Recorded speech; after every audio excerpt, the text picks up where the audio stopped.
So this next step is flash curing the polygel. So I'm just gonna do a thick layer like that. And then we're gonna go ahead and cure it for 20 seconds. I tested this out yesterday and it cured pretty fast for like a thick acrylic, polygel. So 1, 2, 3, 4, 5, 6, 7, 8, 9, 10, 11, 12, 13, 14, 15, 16, 17, 18, 19, 20. And then coming back to this,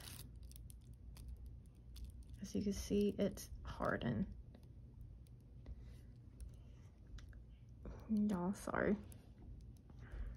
for moving the camera so much. Yeah, it's hardened. Wow, 20 seconds.